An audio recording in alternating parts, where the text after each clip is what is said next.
Acabo de tener mi primera cita con el psiquiatra. ¿Qué demonios fue eso? Solo necesito desahogarme. No estoy enojada ni triste porque bueno, sí, al menos me recetaron la medicación. Pero disculpen, ¿qué demonios pasó? Tenía una cita a las 11 de la mañana.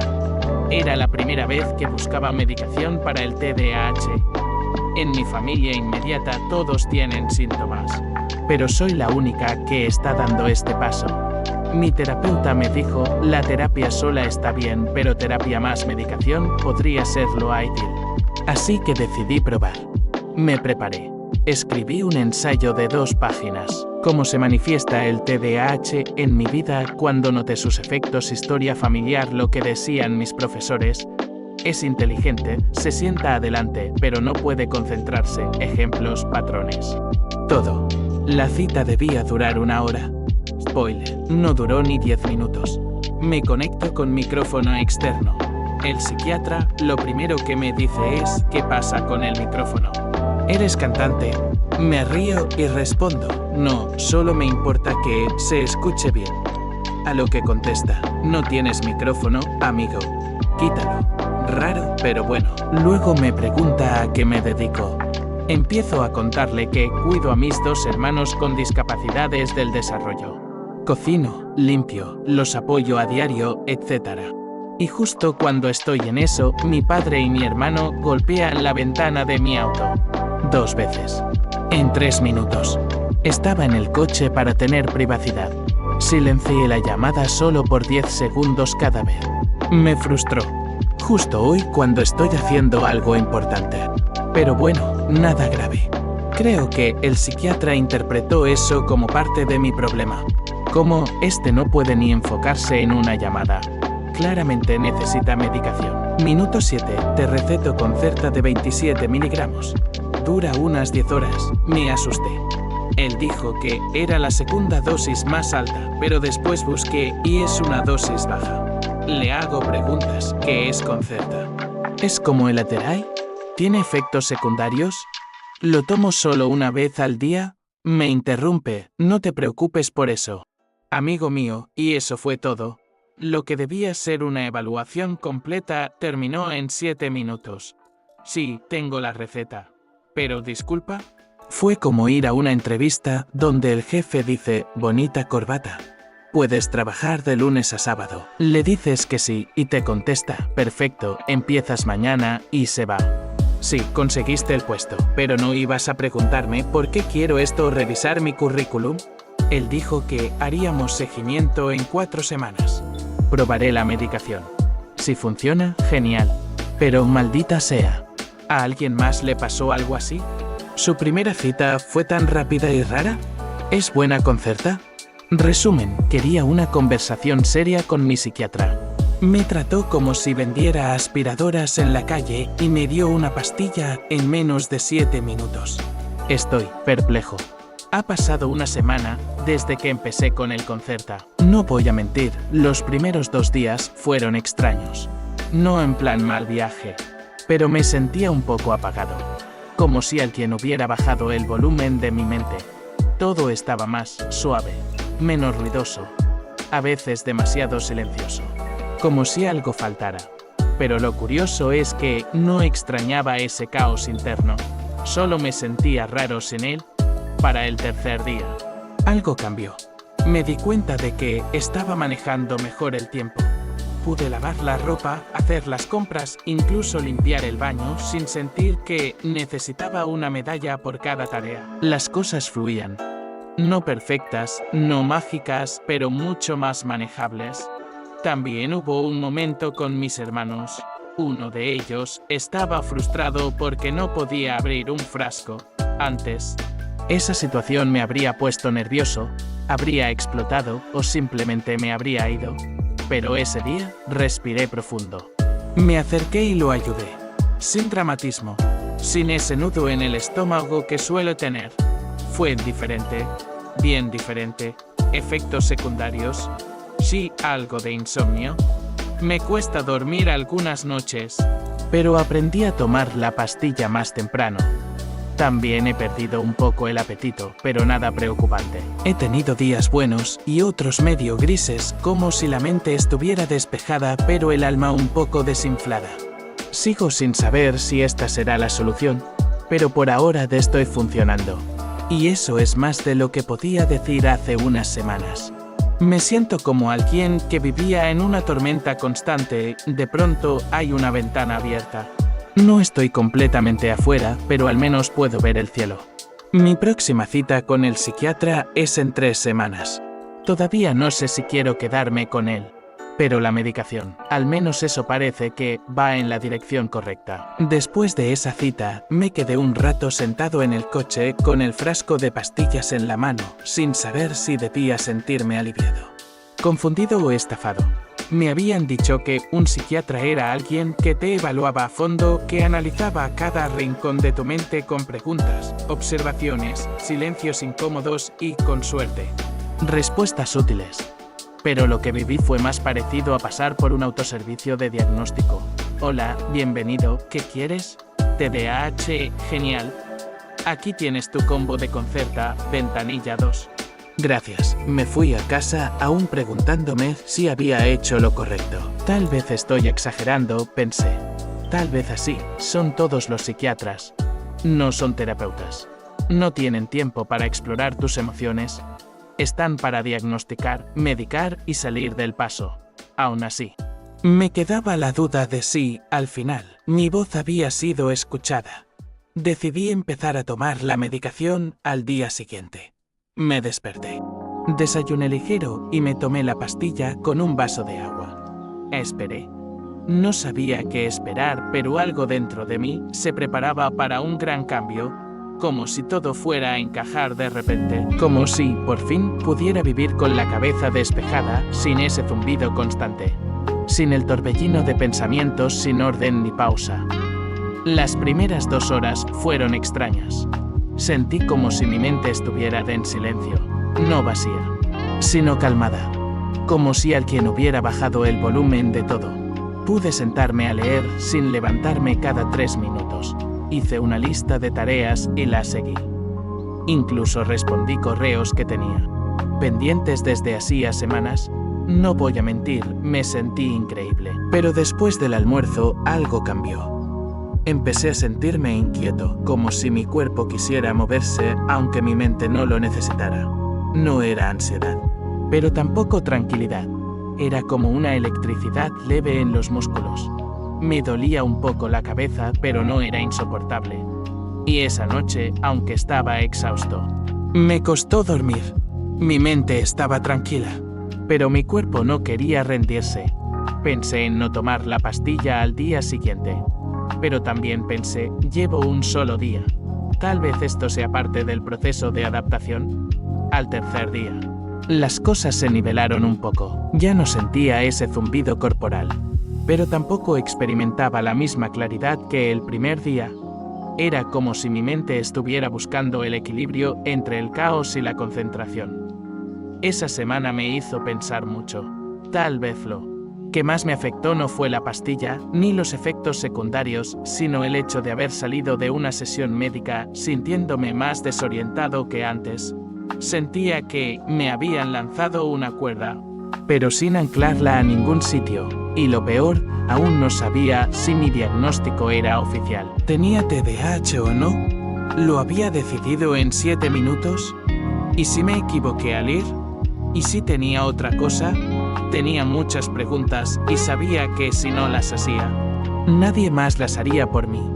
Adaptarse no es lo mismo que mejorar. El 4.º día me desperté con una sensación ambigua. No era ni buena ni mala, solo extraña.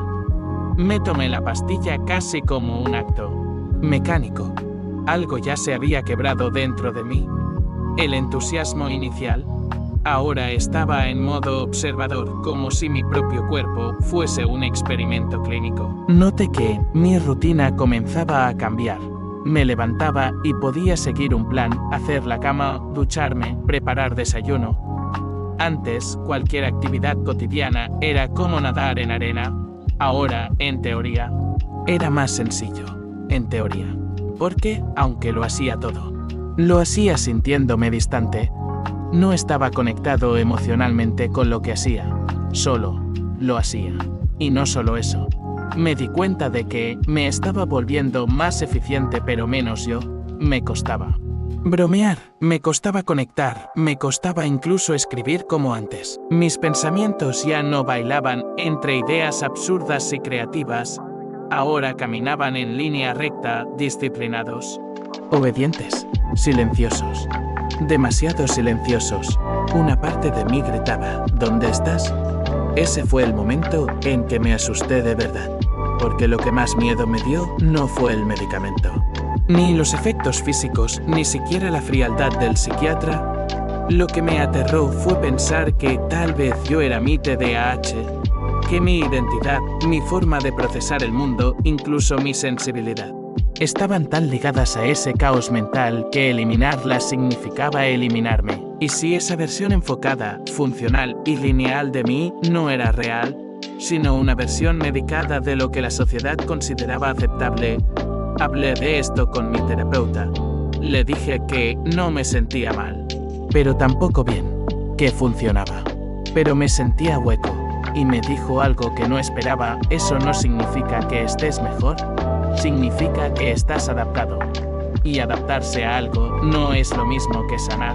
A veces, la adaptación puede ser una respuesta de supervivencia, no una solución. Eso me hizo pensar. ¿Y si solo estaba sobreviviendo a mi propio tratamiento? Mientras tanto, en casa, las cosas también cambiaban. Mis hermanos notaron algo. Uno de ellos me dijo, estás callado últimamente. No peleas tanto con papá y mi madre. Sin saber nada sobre la medicación, preguntó si me pasaba algo, si estaba deprimido. A sus ojos, mi cambio no era una mejora, era una ausencia. Incluso mi forma de escribir cambió. Mis diarios, antes llenos de frases entrecortadas, metáforas, ideas que saltaban de un lado a otro como fuegos artificiales, ahora eran ordenados. Lógico ese ... y fríos. Como si un asistente de inteligencia artificial los hubiese redactado. Pensé en dejar la medicación. No porque fuera mala, sino porque sentía que estaba anestesiando algo que no quería silenciar. Pero también temía lo que pasaría si la dejaba. ¿Y si volvía a ese caos paralizante? ¿Y si no era capaz de funcionar sin ayuda? Y ahí me di cuenta de que estaba en medio de una paradoja. Me había medicado para estar mejor, pero lo que quería realmente era ser yo mismo. ¿Y si esas dos cosas no eran compatibles? Tomé una decisión. Seguiría con la medicación unas semanas más, pero esta vez, no solo como paciente, sino como investigador de mi propio caso. Empecé a llevar un registro más riguroso. Anotaba no solo qué hacía, sino cómo me sentía al hacerlo. ¿Me emocionaba? ¿Me aburría? ¿Lo hacía por hábito o por pasión? Y escribí esto. También, como una forma de recordarme que estoy aquí. Que sigo preguntándome. Que sigo sintiendo. Que aún estoy buscando una respuesta. No solo una receta médica. Las semanas siguientes se deslizaron como si el tiempo no me perteneciera. Despertaba, tomaba la pastilla. Funcionaba. No había crisis. No había caos. No había distracción. Solo una calma robótica. Y eso, al principio, parecía bueno. Era productivo, ordenado, eficiente. Podía leer sin releer la misma página 4 veces. Contestaba correos sin empezar a escribir 5 borradores distintos. Ayudaba en casa sin olvidarme de a qué. Había ido a la cocina. Incluso logré aplicar a un par de trabajos freelance que había pospuesto durante meses. Parece que por fin estás bien, me dijo una amiga. Y asentí, sin pensar. Pero esa noche, en la soledad de mi cuarto, me di cuenta de que esa palabra el bien me estaba atrapando. Porque estar bien se había convertido en una obligación silenciosa. Una expectativa de que, ahora que tenía medicación, ya no podía quejarme. Que si había elegido este camino, tenía que seguirlo sin dudar. Pero yo dudaba.